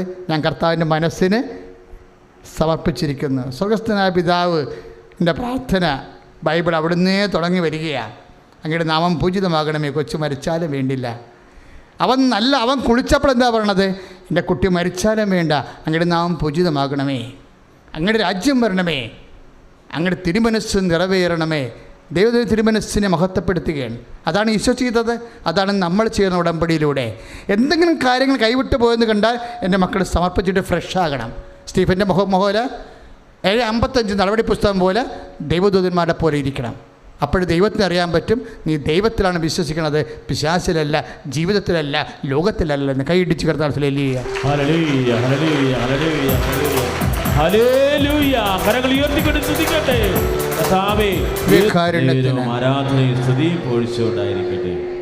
താമസം ആഴ്ച തന്നെയാണ് ദാവീദിന് ദൈവം വേറെ കുഞ്ഞിനെ കൊടുത്തത്. അവൻ്റെ പേരാണ് സോളമൻ, ലോകത്തിലെ ഏറ്റവും വിജ്ഞാനിയായ മകൻ. ഞാൻ ചില സമയത്ത് ഓർക്കും, ഈ സോളമൻ്റെ കൊടുക്കാൻ വേണ്ടിയാണോ ഇവനെ ചാരം പോഷിച്ചതും ഇവനെ പ്രാർത്ഥിപ്പിച്ചതും? ഇവനെന്താ ചെയ്തത്? ഈ കൊച്ച് ക്ഷീണമായതിനു ശേഷം മരിക്കണവരെ മരിച്ചു കഴിഞ്ഞ് ഇവൻ ചെയ്തത് എന്താ? ഒന്ന് ചാരം പൂശി പ്രാർത്ഥിച്ചു, രണ്ടാമത് കുളിച്ച് പ്രാർത്ഥിച്ചു. ദാവീദ് എന്താ ചെയ്തത്? അവൻ 6 ദിവസങ്ങൾ ദാവീദ് എന്താ ചെയ്തത്? 3 ദിവസം ചാരം പൂശി പ്രാർത്ഥിച്ചു, പിന്നെ എന്ത് ചെയ്ത്? കുളിച്ച് പ്രാർത്ഥിച്ചു. അപ്പോഴും ചാരം പൂശാനും കുളിച്ചാലും ദാവീദ് എന്താണ് ചെയ്തത്? പ്രാർത്ഥന. അതുകൊണ്ടാണ് പാപം ചെയ്തപ്പോഴും കണ്ണീരോടെ പറഞ്ഞത്, കർത്താവേ, അങ്ങനെ തിരുസന്നിധിയിൽ നിന്ന് എന്തെല്ലാം അപകടം എനിക്ക് വന്നാലും എനിക്കൊന്നേ ചോദിക്കാനുള്ളൂ, അങ്ങനെ തിരുസന്നിധിയിൽ നിന്ന് എന്നെ തള്ളിക്കളയരുത്. സങ്കീർത്തനം 51:1. ദൈവത്തിലെ എന്ത് സംഭവിച്ചാലും പ്രാർത്ഥനയുടെ വിളക്ക് അണഞ്ഞില്ലെങ്കിൽ നമ്മൾ അതിജീവിക്കും. ഉടമ്പടി നിങ്ങളെ അതിജീവിപ്പിക്കും. കൈയിടിച്ച് കർത്താവിനെ ഹല്ലേലൂയ. കരങ്ങൾ ഉയർത്തി സ്തുതിക്കട്ടെ. Hallelujah, hallelujah, hallelujah. കർത്താവേ, ഏത് പ്രതികൂല സാഹചര്യങ്ങളിലും അതിജീവിക്കാനുള്ള പരിശുദ്ധാത്മാവിന്റെ ശക്തി. ഇനി മഹാത്ഭുതങ്ങളുടെ പ്രാർത്ഥനയാണ് കയ്യൊപ്പ് പ്രാർത്ഥന. കർത്താവ് കഴിഞ്ഞ വർഷം നമുക്ക് തന്ന ഏറ്റവും വലിയ ദാനമാണ്. ഉടമ്പടി പ്രകാരം രോഗമുള്ളിടത്ത് ഈശോയുടെ നാമത്തിൽ അമ്മ മാതാവിൻ്റെ മധ്യസ്ഥത്തിൽ കൈവച്ച് പ്രാർത്ഥിക്കുക. അനേകം മക്കളാണ് ഇപ്പോഴാ സമയത്ത് സൗഖ്യപ്പെട്ടതിന് സാക്ഷ്യം പറഞ്ഞുകൊണ്ടിരിക്കുന്നത്. ഇപ്പോഴും നമ്മൾ കൈവെക്കാൻ പോകുന്നു. ആദ്യമായി കൈവെക്കണ എപ്പോഴാണ്? ഉദരത്തിലാണ് കൈവെക്കണത്. ഞാൻ വളരെ സീരിയസ് ആയിട്ട് എടുക്കുന്ന ഒരു രോഗമാണ് ഉദര രോഗങ്ങളെന്ന്. ഉദരത്തിന് രോഗങ്ങൾ വന്നു കഴിഞ്ഞാൽ പിന്നൊക്കെ മൂവ്മെൻ്റ് ഉണ്ടാകത്തില്ല. അത് അൾസറായാലും പിന്നെ കുടലക്കുരുക്കളായാലും കിഡ്നിയുടെ രോഗമായാലും അതുപോലെ തന്നെ ഗർഭാശയ സിസ്റ്റായാലും അറിയാതെ മൂത്രം പോകുന്ന അസുഖമായാലും PCOD, അതുപോലെ തന്നെ ഫിഷർ രോഗങ്ങൾ, അർസസ് രോഗങ്ങൾ എല്ലാം, മക്കളില്ലാത്തവർ എല്ലാം ഉദരത്തിൽ കൈവെക്കുക. എന്നെ ശ്രമിക്കുന്ന വിവിധ രാജ്യങ്ങളിലും നമ്മുടെ രാജ്യത്തിന് വിവിധ ദേശങ്ങളിലിരുന്നു കൊണ്ട് ഈ ആരാധനയെ പങ്കെടുക്കുന്നവരും പങ്കെടുക്കാൻ പോകുന്നവരെല്ലാവരും അത് ആരാധനയിൽ ഈ ശുശ്രൂഷ കൂടുന്ന സമയത്ത് നിങ്ങൾ ഈശോനാമത്തിൽ ഉദരത്തിൽ കൈവച്ച് പ്രാർത്ഥിക്കേണ്ടതാണ്. പ്രാർത്ഥിക്കുക. കർത്താവേ, അങ്ങയുടെ അമ്മയായ പരിശുദ്ധ കന്യാമറിയത്തിൻ്റെ ഉന്നതമായ നാമത്തിലെ അങ്ങയോട് ഞങ്ങൾ അപേക്ഷിക്കുന്നു. എൻ്റെ ഉദരത്തിൽ വെച്ചിരിക്കുന്ന കൈകളെ നിന്റെ കൈകളായി നീ പരിഗണിക്കണമേ. പ്രിയപ്പെട്ടവർ, നമ്മൾ ഉദര രോഗികളാണ് ഇപ്പോഴും ഉദരത്തിൽ കൈവെക്കേണ്ടത്. പിന്നെ മറ്റുള്ളവർക്ക് വെക്കാം. അതായത് വേറെ ആർക്കെങ്കിലും രോഗമുണ്ടെങ്കിൽ അവർക്ക് വേണ്ടി അവിടെ ഇൻറ്റൻഷനോട് കൂടി, അവിടെ സൗഖ്യത്തിൻ്റെ ഇൻറ്റൻഷനോട് കൂടി നിങ്ങൾക്ക് ഈശോ നാമത്തിൽ നിൻ്റെ ഉദരത്തിൽ കൈവച്ചുകൊണ്ട് അവരുടെ സൗഖ്യത്തിന് വേണ്ടി പ്രാർത്ഥിക്കാവുന്നതാണ്. അച്ഛൻ പ്രാർത്ഥിക്കാൻ തുടങ്ങുന്ന മക്കൾ വിശ്വാസ പ്രമാണം ചൊല്ലിക്കൊണ്ടിരിക്കുക. വിശ്വാസ പ്രമാണം. Lord Jesus Christ, pour out your spirit, touch with your fire finger, soak with the precious blood. I command you in the name of Jesus Christ to be healed. സ്തുതിക്കട്ടെ. ഹല്ലേലൂയ. കരങ്ങൾ ഉയർത്തി സ്തുതിക്കട്ടെ. ഇനി ശ്വാസകോശ രോഗികൾ, വലിവ്, ശ്വാസം മുട്ടൽ, ആസ്മ, ഹൃദയരോഗങ്ങൾ, ഹൃദയത്തിൻ്റെ ഞരമ്പുകൾ ബ്ലോക്കുള്ളത്, ഞരമ്പുകൾ ശോഷിക്കുന്നവർ, ഫാറ്റി ലിവറുകാർ, ബിൽറൂബിൻ കൂടുതലുള്ളവർ, കരളിന് അസുഖമുള്ളവർ, പാങ്ക്രിയാസിൻ്റെ അസുഖങ്ങളുള്ളവർ, നെഞ്ചിൻ്റെ പോട്ടിന് കൈവെക്കുക. ഇടത് നെഞ്ചിലെ ഹൃദയരോഗികൾ കൈവെക്കുക, പ്രാർത്ഥിക്കുക. തൈറോയ്ഡ് രോഗികൾ തൊണ്ടയിൽ കൈവെക്കുക. ടോൺസിൽ രോഗികൾ, സ്പൊണ്ടിലോസ് രോഗികളെല്ലാം തൊണ്ടയിൽ കൈവെക്കുക. എന്നിട്ട് പ്രാർത്ഥിക്കുക. അമ്മേ പരിശുദ്ധമ്മേ, എൻ്റെ രോഗാവസ്ഥയിലെ എൻ്റെ രോഗത്തിൻ്റെ ഇടത്ത് ഞാൻ വെച്ചിരിക്കുന്ന കൈകളെ ഈശോൻ്റെ കൈകളാകുവാൻ, ഞാൻ രോഗസൗഖ്യം പ്രാപിക്കുവാൻ അമ്മേ പരിശുദ്ധമ്മേ എനിക്ക് വേണ്ടി ഇപ്പോൾ മധ്യസ്ഥം വഹിക്കണമേ. അർത്താവിൽ നിന്നുകൊണ്ട് നിന്റെ ശക്തിയുടെ സാക്ഷ്യം പറയുവാൻ എന്നെ സുവിശേഷത്തിന്റെ ഉപകരണമാക്കണമേ.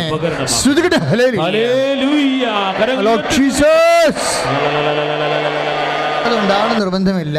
ചിലപ്പോൾ നിങ്ങൾ ബന്ധുക്കൾ, സ്വന്തപ്പെട്ടവർ, വീട്ടുകാർ ആശുപത്രിയിലുണ്ടെങ്കിൽ അവർക്ക് വേണ്ടി പ്രാർത്ഥിക്കേണ്ട സമയമാണ്.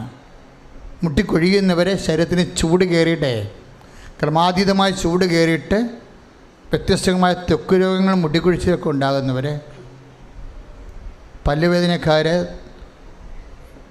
കർണരോഗങ്ങളുള്ളവരെ, ചെവി കേൾക്കാൻ പാടില്ലാത്തവർ, ചെവിയിൽ നിന്ന് പഴുപ്പ് വരുന്നവർ, കണ്ണിൽ നിന്ന് രോഗമുള്ളവർ, കാഴ്ച മങ്ങുന്നവർ, തിമിരം കയറുന്നവർ, കണ്ണിന് ഫംഗസ് ഉള്ളവർ, പലതരത്തിലുള്ള കണ്ണുരോഗങ്ങൾ ഇടയ്ക്കിടയ്ക്ക് വരുന്നുകൊണ്ടിരിക്കുന്നവരെല്ലാവരും ഇപ്പോഴും നെറ്റിയിൽ കൈവച്ചുകൊണ്ട് അച്ഛനോട് ചേർന്ന് പ്രാർത്ഥിക്കേണ്ട കർത്താവായ ദൈവമേ, ശിരസ് സംബന്ധമായ മുഴുവൻ രോഗങ്ങളും പരിശുദ്ധ അമ്മയുടെ മധ്യസ്ഥതയിലെ ഈശോയുടെ നാമത്തിൽ ഞാൻ പ്രാർത്ഥിക്കുന്നു. കർത്താവേ, നിന്റെ നാമത്തിൽ കൈവച്ച് പ്രാർത്ഥിക്കുന്ന ഓരോ മക്കൾക്കും സൗഖ്യത്തിന്റെ അടയാളം നൽകണമേ. ശ്രദ്ധിക്കട്ടെ. മക്കളെ, വിസർപ്പ രോഗങ്ങള്, ത്വക്ക് രോഗങ്ങള്, സോറിയാസിൻ്റെ അസുഖങ്ങൾ, വേരിക്കോസിൻ്റെ അസുഖങ്ങൾ, ഷുഗർ രോഗങ്ങൾ, ആന്തരിക അവയവങ്ങളിലുള്ള നീരുവീഴ്ചകൾ, മുഴകൾ, സിസ്റ്റുകൾ, വാതരോഗങ്ങൾ, നഖം മുതൽ ശിഖ വരെയുള്ള മുഴുവൻ രോഗങ്ങൾ സമ്പൂർണ്ണമായി കൈ സ്വസ്തികയിൽ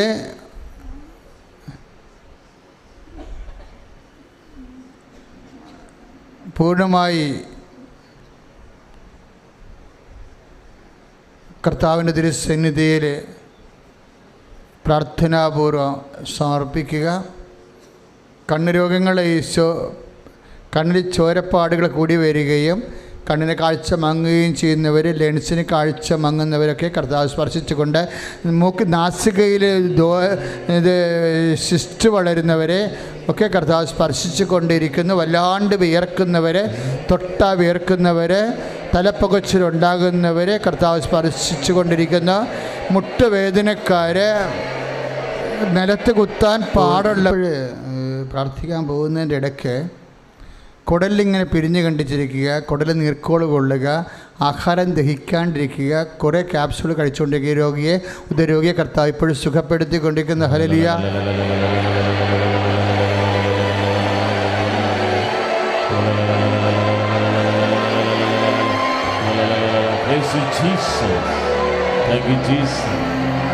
തൊണ്ണിക്കുഴിയെ കർത്താവ് കാണിക്കുന്നുണ്ട്. തൊണ്ണിക്കുഴിക്ക് കടുപ്പ് ചുവപ്പ് നിറം, ഉള്ളിൽ പിന്നെ എന്ത് തടയുന്ന പോലുള്ള അസുഖം, മാംസപേശികൾ കൂടുതലായിട്ട് അവിടെ സിസ്റ്റ് പോലെ വളരുന്നുണ്ടോ സംശയം. ആരോഗ്യ കർത്താവ് സുഖപ്പെടുത്തിക്കൊണ്ടിരിക്കുന്ന. ഹല്ലേലൂയ.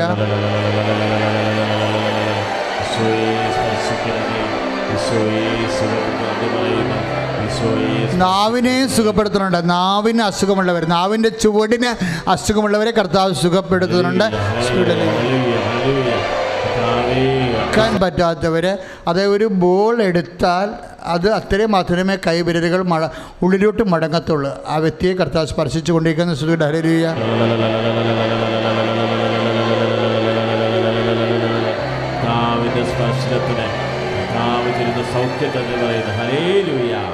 നിങ്ങളുടെ പ്ലാനുകൾ, കെട്ടിടത്തിൻ്റെ പ്ലാനുകൾ, വെക്കാൻ പോകുന്ന വീടിൻ്റെ പ്ലാനുകൾ, അതിൻ്റെ സ്ഥലമൊക്കെ കർത്താവിന് സമർപ്പിക്കേണ്ട സമയമാണിത്. അത് മെസ്സേജ് പ്രകാരമാണ് നമ്മളിപ്പോഴങ്ങനെ ചെയ്യണത്. ഇപ്പോഴങ്ങനെ ഒരു സന്ദേശം പ്ലാനുകളെ കാണിക്കുന്നത് കൊണ്ടാണ് ഇപ്പോൾ പ്ലാനുകളെ സമർപ്പിക്കാൻ പറഞ്ഞിരിക്കുന്നത്. അതിൻ്റെ സാങ്ഷൻ്റെ തടസ്സമാകാം, ചിലപ്പോൾ പണമില്ലാത്ത അവസ്ഥയാകാം, ചിലപ്പോൾ ഇപ്പോൾ വെക്കണോ വേണ്ടേ എന്നുള്ള തീരുമാനമാകാം, പാകോടമ്പടി വരുമ്പോൾ ആർക്കാർക്കും വീടെന്നുള്ള സംശയമാകാം. പല പ്രശ്നങ്ങൾ പ്ലാനുമായി ബന്ധപ്പെട്ടതാണ്. അതിൻ്റെ തടസ്സങ്ങൾ മാറാൻ വേണ്ടി പോവുകയാണ്. സ്തുതിക്കട്ടെ. ഹല്ലേലൂയ. ഹല്ലേലൂയ. കരങ്ങൾ ഉയർത്തിക്കൊണ്ട് സ്തുതിക്കട്ടെ. Lord Jesus. യേശുവേ, സ്തുതിച്ച് പ്രാർത്ഥിക്കുന്നു കർത്താവേ. ഹല്ലേലൂയ.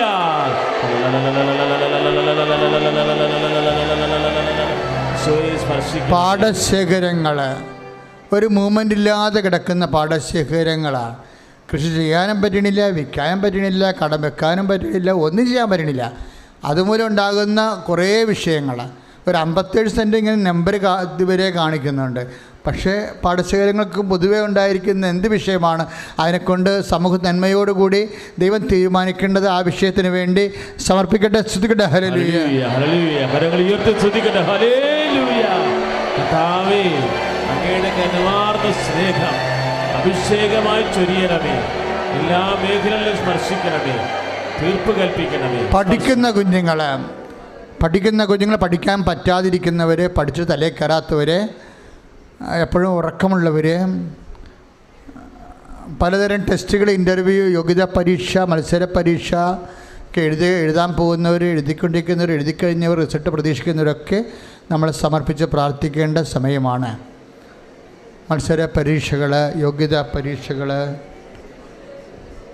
നൈപുണ്യ പരീക്ഷകൾ, ജോലി ലഭിക്കുന്നതിൻ്റെ ആവശ്യമായ എല്ലാ പരീക്ഷകൾ, ഇൻ്റർവ്യൂകൾ, ടെസ്റ്റുകൾ, യാത്രകൾ ഒക്കെ സമർപ്പിച്ചുകൊണ്ട് പ്രാർത്ഥിക്കുക. സമാധാനം ഇല്ലാത്തവരെ അതിശക്തമായി സ്തുതിച്ചുകൊണ്ടിരിക്കട്ടെ. പലതരത്തിലുള്ള കുടുംബ പ്രശ്നങ്ങൾ, വിവാഹം ഒത്തുവരാത്തവർ, മക്കൾ ഇല്ലാത്തവർ, സാമ്പത്തിക ബാധ്യതയുള്ളവർ, സാമ്പത്തിക ഫ്ലോ കിട്ടാത്തവർ, ജോലി നഷ്ടപ്പെട്ടവർ, ശമ്പളം വിത്തുകളുണ്ടായി പോയവർ, മരവിച്ച് പോയവർ, കിട്ടാത്തവർ ഒക്കെ പ്രാർത്ഥിക്കട്ടെ. കല്യാണ തടസ്സമുള്ളവർ, വിവാഹമോചനത്തിനായി കേസിലായിരിക്കുന്ന കുടുംബങ്ങൾ, കുടിപ്പകകൾ, പലതരത്തിലുള്ള അയൽവാസി പകകൾ, കേസുകൾ എല്ലാം സമർപ്പിച്ച് പ്രാർത്ഥിക്കട്ടെ. ശ്രദ്ധിക്കട്ടെ. ഹല്ലേലൂയ. അത് ഉദരഭാഗത്തായിട്ടാണ് കൂടുതലായി കാണിക്കുന്നത്.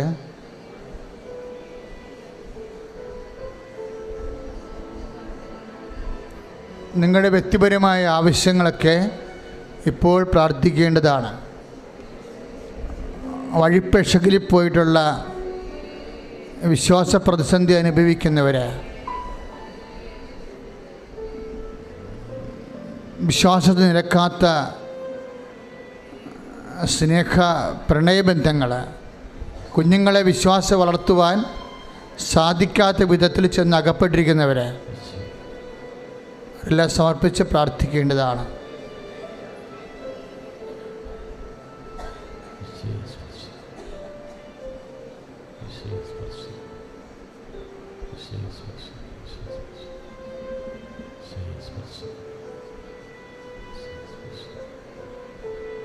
ഇപ്പോഴും ഡേറ്റുകൾ ഓർക്കേണ്ട സമയമാണ്.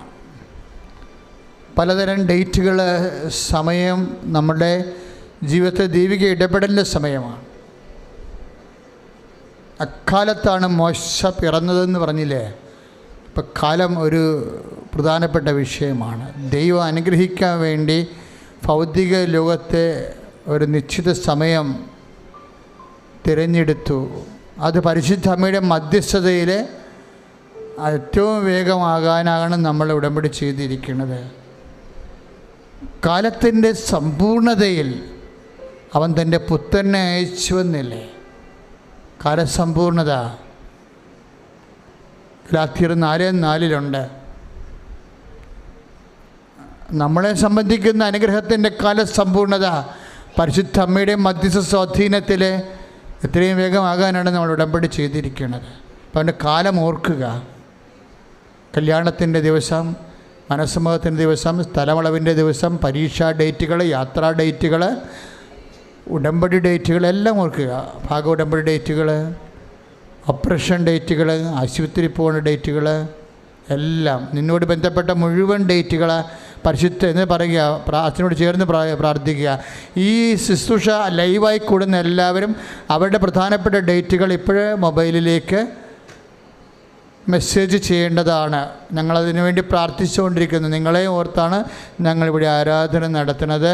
അച്ഛനോട് ചേർന്ന് പ്രാർത്ഥിക്കുക. കർത്താവേ, എൻ്റെ ജീവിതത്തിൻ്റെ ദൈവിക ഇടപെടലിൻ്റെ നിർണായക നിമിഷങ്ങളെ പരിശുദ്ധ അമ്മയുടെ മധ്യസ്ഥതയിൽ അങ്ങേക്ക് സമർപ്പിക്കുന്ന കർത്താവേ, ഇടപെടണമേ.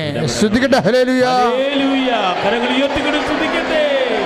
കർത്താവിൻ്റെ ചൈതന്യം നിറയട്ടെ, അവിടുത്തെ ശക്തി നിറയട്ടെ, അഭിഷേകം ചൊരിയട്ടെ. ഈ ശുശ്രൂഷയിലെ നിയോഗങ്ങൾ ഇപ്പോൾ സമർപ്പിച്ചുകൊണ്ടിരിക്കുന്നവര്, ഓൺലൈനായി നിയോഗങ്ങൾ അർപ്പിച്ചുകൊണ്ടിരിക്കുന്നവര്, വ്യത്യസ്ത ഭൂഖണ്ഡങ്ങളിൽ ഇരുന്നു കൊണ്ട് സമർപ്പിച്ച് പ്രാർത്ഥിക്കുന്നവരെ എല്ലാം കർത്താവ് സ്പർശിക്കുകയാണ്. ഈശോയെ നന്ദി, ഈശോയെ ആരാധന. Price the Lord. നിറച്ച വസ്തുക്കളെടുക്കുക, നിറച്ച വസ്തുക്കൾ എടുക്കുക.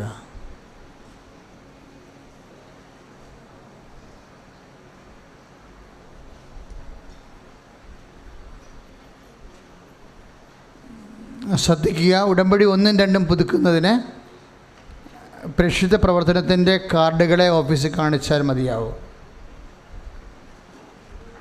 ഉടമ്പടി 3 പുതുക്കുന്നതിന് 2ാം നമ്പറിൽ ഉടമ്പടി 3 പുതുക്കുന്നുണ്ട്. 4 മണിക്ക് ശേഷമായിരിക്കും പുതുക്കുന്നത്. അതിന് സാക്ഷ്യം എഴുതി കൊടുക്കണം, അവർക്കത് സ്വീകാര്യമാകുകയും ചെയ്യണം. ജോയിച്ചമ്പതനാണ് ചാർജ്. സാക്ഷ്യം എഴുതി കൊടുക്കണം. എഴുതി കൊടുത്ത് സാക്ഷ്യം പരിശോധിച്ചിട്ട് അത് സ്വീകാര്യമാണെങ്കിൽ സീൽ ചെയ്ത് സൈൻ ചെയ്ത് തരും. അത് ഉടമ്പടി പൗച്ചിൽ സൂക്ഷിക്കേണ്ടതാണ്. ബുധൻ, വ്യാഴം, വെള്ളി, ശനി, ഞായർ ദിവസങ്ങളിലാണ് 4ാം സാക്ഷ്യം പുതുക്കുന്നത്. 4ാമത് ഉടമ്പടി പുതുക്കുന്നത് ബുധൻ, വ്യാഴം, വെള്ളി, ശനി തീയതി. കാര്യം അതിന് സാക്ഷ്യം പറയണം. കൗണ്ടറിൽ എഴുതി കൊടുത്തിട്ട് അവർ സൈൻ ചെയ്ത് തന്നാൽ മാത്രമേ ഇവിടെ പറയാൻ പറ്റത്തുള്ളൂ. കാര്യം ഉടമ്പടി പൂർണ്ണമാകും തോറും സാക്ഷ്യങ്ങൾ കട്ടിയായ സാക്ഷ്യങ്ങളാണ്. ലൈറ്റായിട്ടുള്ള സാക്ഷ്യങ്ങളൊന്നും പറയിപ്പിക്കത്തില്ല. അത് നിങ്ങൾ വീണ്ടും പ്രാർത്ഥിച്ച് ദൈവത്തിൻ്റെ കൃപ ആർജിക്കാൻ വേണ്ടി വിശുദ്ധീകരിക്കുകയും ശക്തീകരിക്കുകയും ചെയ്യണം. പ്രാർത്ഥന കൊണ്ട് വിശുദ്ധീകരിക്കുകയും വചന വായന കൊണ്ട് വിശുദ്ധീകരിക്കുകയും പ്രവർത്തനം കൊണ്ട് ശക്തീകരിക്കുകയും ചെയ്യണം. അപ്പോൾ സാക്ഷികളായി സാകും. അതാണ് അടയാളം കിട്ടണം. എല്ലാ ദിവസവും ഉടമ്പടിയുണ്ട്, ഇന്നും ഉണ്ട്. നേരത്തെ ഉണ്ടായിരുന്ന എല്ലാ ബാൻഡ്സും മാറ്റിയിട്ടുണ്ട്. കാരണം ഒത്തിരി പേര് കംപ്ലൈൻ്റായി. വീണ്ടും ഉടമ്പടി പുതുക്കാൻ വേണ്ടി മാത്രം വയനാട്ടിൽ നിന്നും കണ്ണൂരിൽ നിന്നും ട്രിവാൻഡ്രത്തു നിന്നൊക്കെ വരാൻ കാശ് ചിലവുള്ളതുകൊണ്ട് അത് പ്രാർത്ഥനാ ദിവസം തന്നെ പുതുക്കാൻ ഇപ്പം അനുവാദമുണ്ട്. നേരത്തെ എറണാകുളംകാരും ആലപ്പുഴക്കാരെയും കൊല്ലംകാരെയും കോട്ടയംകാരെയും ഒഴിവാക്കിയായിരുന്നു. അവരടുത്തുള്ളവരല്ലേ എന്ന് വിചാരിച്ചുകൊണ്ട്. ഇപ്പോൾ അങ്ങനെയല്ല, ആർക്ക് വേണമെങ്കിലും പുതുക്കാൻ ആവശ്യമുള്ളവർക്കെല്ലാം പുതുക്കാം. അതിന് പരിമിതികളൊന്നുമില്ല. കാര്യം അവർ കുറച്ച് കംപ്ലൈൻറ്റ് പറഞ്ഞായിരുന്നു. ഞങ്ങളെ പിന്നെ എന്തിനാ അങ്ങനെ ഒഴിവാക്കണം ചോദിച്ചായിരുന്നു. പ്രത്യേകിച്ച് അതിൻ്റെ അകത്ത് ഇഷ്യൂ ഉണ്ടാക്കിയ തൃശ്ശൂർക്കാരാണ്. അവർ പറഞ്ഞ കറക്റ്റാണ്. ഞങ്ങൾ തൃശ്ശൂരിൽ നിന്ന് കിഴക്കോട്ട് പോകാനുള്ളവരാണ്. അളന്ന് നോക്കിക്കഴിഞ്ഞാൽ കാസർഗോഡ് ഞങ്ങൾ ഒരു ദൂരമാണെന്നൊക്കെ. ഇവിടെ ഭയങ്കര സംസാരമൊക്കെ നടക്കുന്നുണ്ട്. അവനവൻ്റെ കാര്യം അവനവനും പറയണം. നമുക്ക് വേണ്ടി വേറെ ആരും പറയാനില്ലെന്ന് ഓർക്കണം. അതാണ് അച്ഛൻ്റെ പോളിസി. അത് നിങ്ങൾക്ക് പറയാൻ ഒത്തിരിയേറെ മാർഗ്ഗങ്ങളുണ്ട്. വാട്സപ്പാണ് ഏറ്റവും നല്ല മാർഗ്ഗം. പിന്നെ ഫേസ്ബുക്ക്. ഞങ്ങളെല്ലാം റീഡ് ചെയ്യുന്നുണ്ട്. എല്ലാ കമൻറ്റുകളും റീഡ് ചെയ്യും. കാര്യം നിങ്ങളുടെ സങ്കടങ്ങൾ വേറെ മാർഗ്ഗം അറിയാൻ മാർഗ്ഗമില്ല. ഞങ്ങളിവിടെ ഒരു കംപ്ലയിൻറ്റ് ബോക്സ് വെച്ചായിരുന്നു. നിങ്ങൾക്ക് എന്തെങ്കിലും പരാതി ഉണ്ടെങ്കിൽ ഇപ്പോഴേ നമ്പർ വെച്ചിട്ടുണ്ട്. എന്തെങ്കിലും ഇവിടെ ശുശ്രൂഷകരിൽ നിന്ന് എന്തെങ്കിലും പരാതിയോ ഞെരുക്കമോ ഉണ്ടായാൽ ഉടനെ ആ ശുശ്രൂഷകൻ്റെ എന്ന് പറഞ്ഞിട്ട് കാര്യമില്ല, അയാളുടെ പേര് ചകഞ്ഞെടുക്കണം. കാര്യം 140 പ്രവർത്തകർ ഇവിടെ ഉള്ളതാണ്. അപ്പോൾ ആ ശുശ്രൂഷ ഈ ശുശ്രൂഷ എന്ന് പറഞ്ഞാൽ പറ്റത്തില്ല. എന്തെങ്കിലും ശുശ്രൂഷയിൽ നിന്നൊരു കംപ്ലയിൻറ്റ് വന്നാൽ നിങ്ങൾ ന്യൂട്രലായിട്ട് ചെയ്യാവുന്ന സഹായം അയാളുടെ പേരെന്താണെന്ന് ചോദിച്ച് മനസ്സിലാക്കണം. എന്നിട്ട് ഞങ്ങളുടെ ഫോൺ നമ്പർ തരും. HR നിങ്ങൾക്ക് വിളിക്കാം, ജനറൽ മാനേജറിനെ വിളിക്കാം. HR general manager number complaint report ചെയ്യാൻ വേണ്ടി പരസ്യമായിട്ട് വെക്കും. പിന്നെ അവിടെ ഒരു പണി ചെയ്താൽ നിങ്ങൾ വയറുവേദന വരുമ്പോൾ HR വിളിക്കരുത്.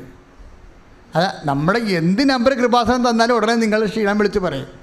അങ്ങനെയാണ് ഞങ്ങൾ നമ്പരൊക്കെ. പിന്നെ ഒഫീഷ്യൽ നമ്പറിൽ ഒന്നും ഉപയോഗിക്കരുത്. പ്രാർത്ഥനയ്ക്ക് ആവശ്യമായ ഏതാണ്ട് 4 നമ്പറുണ്ട്, രാത്രിയും പകലും. അതാണ് ഉപയോഗിക്കേണ്ടത്. ഓഫീസ് നമ്പർ ഉപയോഗിച്ചാൽ പിന്നെ അത് നമുക്കൊന്നിനും കൊള്ളാണ്ട് വരും.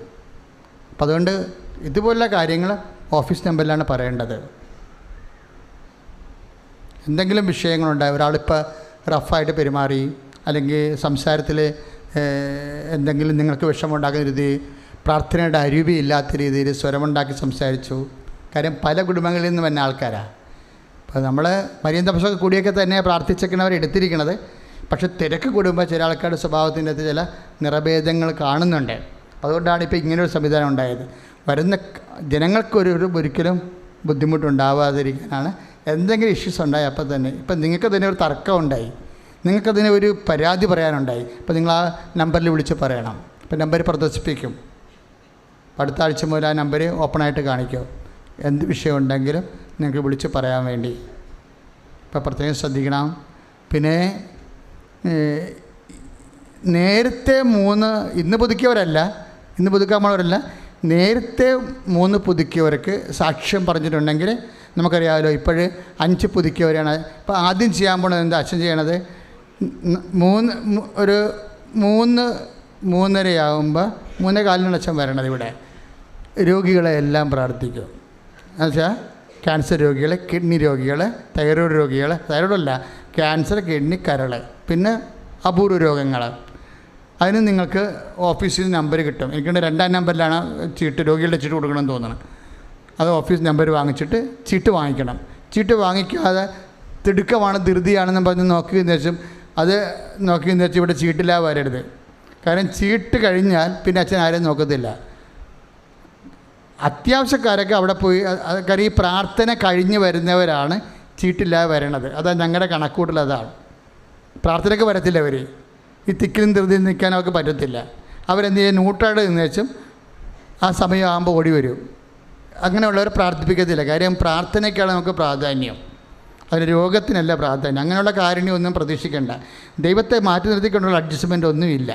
അത് നിങ്ങൾ ഉടമ്പടിയുടെ രീതി നോക്കി നമുക്ക് മനസ്സിലാകുമല്ല. കൈതനയാതെ ആർക്കും മീൻ പിടിക്കാൻ പറ്റത്തില്ല. കാര്യം ആത്മാർത്ഥമായിട്ട് ദൈവത്തെ അന്വേഷിക്കണവനാണ് കൃപാസനത്തിൽ സ്ഥാനമുള്ളത്.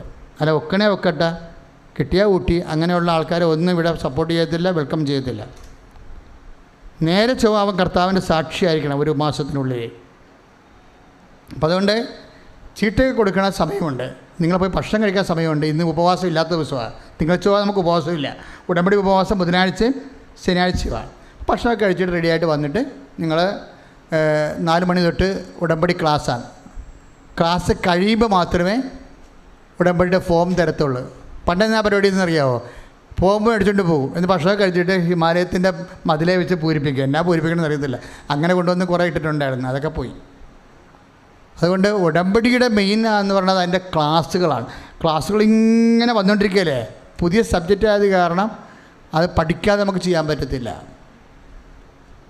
എന്തിവിടുന്ന് പറഞ്ഞിരിക്കണം അതുപോലെയല്ല അമ്മ പ്രവർത്തിക്കണത്. സഞ്ചാരി എന്ന് വെച്ചാൽ സഞ്ചാരിയാണ്, സംശയമില്ല. എവിടെയാണെങ്കിലും സഞ്ചരിച്ചത്. ഇവിടുന്ന് എന്ത് നമുക്ക് തരുന്ന അതാണ് അമ്മ ചെയ്യണത്. കാര്യം അമ്മ ചെയ്യണതാണ് നമ്മൾക്ക് പ്രാർത്ഥനയിൽ വെളിപ്പെടുത്തി നമുക്ക് തരണത്. അപ്പം അതുകൊണ്ട് അത് നിങ്ങൾക്ക് പ്രസംഗത്തിലൂടെ കൈമാറും. ഉടമ്പടിയെക്കുറിച്ച് അറിയാനുള്ള പുസ്തകങ്ങൾ അവിടെ ഉണ്ട്, ഓഫീസിലുണ്ട്, കൗണ്ടറിലുണ്ട്. അത് വാങ്ങിക്കാൻ നിങ്ങൾക്ക്. ഇപ്പോൾ നീല ഉടമ്പടി എന്ന് പറയുമ്പോൾ, ഇപ്പോൾ നീല ഉടമ്പടി എന്ന് പറയുമ്പോൾ സാക്ഷ്യം പറയാൻ ആൾക്കാർ പ്രാർത്ഥന വന്നേ കൂടി ഉടമ്പടി അവർക്ക് മെസ്സേജ് ഇല്ല, ഓർത്തേക്കണം. ആ നീല ഉടമ്പടിക്കാർ കഴിഞ്ഞ പോലും കിട്ടിയിട്ടുള്ളൂ. ഞങ്ങൾ ബാൻ ചെയ്യണില്ല. ആ നീല ഉടമ്പടിക്കാർ സാക്ഷ്യം പറഞ്ഞിട്ടില്ലെങ്കിൽ എത്രയും വേഗം അവർ സാക്ഷ്യം എഴുതി കൊടുത്ത് സീൽ ചെയ്ത് മേടിക്കാൻ ചെയ്യാണ്. കാര്യം ഈ 3 മാസം വരെ 3 പ്രാവശ്യം പുതുക്കി സാക്ഷ്യം പറഞ്ഞാൽ മെസ്സേജിലേക്ക് പോകും. നിങ്ങൾക്ക് ചോദിക്കാം, ഇന്ന നടന്നില്ല, എപ്പോൾ നടക്കുമെന്ന് ചോദിക്കാം. അപ്പോൾ മെസ്സേജ് ഉണ്ടെങ്കിൽ വിഷൻ മെസ്സേജ്, ചാറ്റിംഗ് മെസ്സേജ്, കർത്താവ് മെസ്സേജ് തരുമെങ്കിൽ തീർച്ചയായിട്ടും നിങ്ങൾക്ക് കൈമാറിയിരിക്കും. പക്ഷെ അത് സാക്ഷ്യം പറഞ്ഞതിന് ശേഷമുള്ളവർക്കാണ് മെസ്സേജ് കൊടുക്കുന്നത്. അപ്പം അതുകൊണ്ട് എത്രയും വേഗം ശ്രദ്ധിക്കേണ്ടത് ഉടമ്പടി. പിന്നെ നിങ്ങളുടെ പേരിലല്ല ഉടമ്പടി, നിങ്ങളുടെ പേരിലാണ്. അത് വീട്ടിൽ നിൽക്കണ പ്രാർത്ഥിക്കാതെ നിങ്ങളുടെ കൂടെ ഒക്കെ മക്കൾക്കൊന്നും പാസ് ചെയ്യരുത്. ചില അമ്മമാർ മക്കളുടെ ഉടമ്പടിയും കൊടുത്ത് വിടുന്നുണ്ട്. അവരിവിടെ വന്നാൽ അവരോട് ഞങ്ങൾ പെരുമാറണത് ഫ്രോഡായിട്ടുള്ള ആൾക്കാരാണെന്ന് കണ്ടില്ലേ പെരുമാറത്തുള്ളൂ. അതുകൊണ്ടാണ് ഇഷ്യൂസ് ഉണ്ടാകുന്നത്. കറങ്ങി തിരിഞ്ഞ് കിടന്ന് വെച്ച് അമ്മയുടെ ഉടമ്പടി അടിച്ചെടുത്തരിച്ചും ആ പേപ്പർ കൊണ്ട് ഇവിടെ മെസ്സേജ് എടുക്കാൻ വരും. അങ്ങനെയുള്ളൊരു ഫ്രോഡാണ്. അപ്പോൾ ഞങ്ങളോട് അവരോട് രൂക്ഷമായിട്ട് തന്നെ പെരുമാറും.